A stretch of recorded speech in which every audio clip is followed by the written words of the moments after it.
Did King James really demand that translators make certain changes to the biblical text?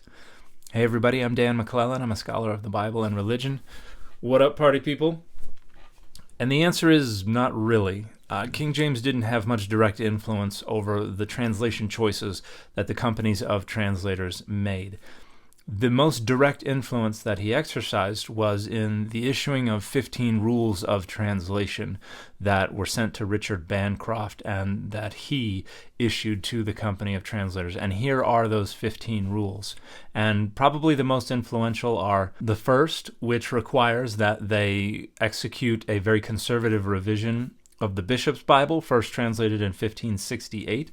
They were sent 40 unbound hard copies of this Bible, and to make their changes, they literally scratched out words they wanted to change and wrote the changes in the margins. And then these were all gathered and collated and edited into a final manuscript.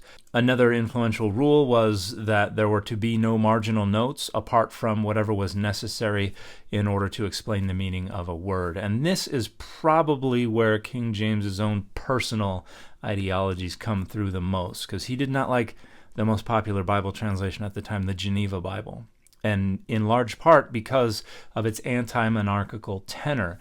The Puritans at the time really leaned into this "we have no king but God" ideology. And so a lot of their marginal notes have a very anti-monarchical bent to them. And so in order to sidestep that, King James said, hey, we're not doing that. Additionally, he did say that they had to stick to the old ecclesiastical words. And this is actually a reference to something that William Tyndale did in his initial translation many years earlier that ultimately got him in a lot of trouble, because instead of translating ecclesia as church, he translated it as congregation, which kind of moves away from the institutional flavor of the translation. Similarly, presbyteros, he translated as elder rather than as priest. Again, kind of undermining the institution. And there were a handful of other words like that that he changed that are a big part of what got him in trouble. Now, one of the translators named Samuel Ward went to the Synod of Dort in 1618, and in his account of how this all went down, he provided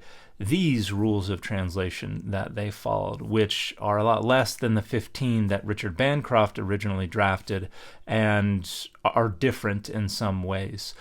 So it looks like whatever trickled down to the King James translators, some of it was followed rather strictly, some of it was not. It sounds like they whittled things down to a smaller set of rules to follow. So in short, King James didn't really go in and say, hey, take out the word tyrant, or hey, change this word to this, or hey, you have to add this word. His most direct influence was in these 15 rules of translation, which weren't even always strictly followed.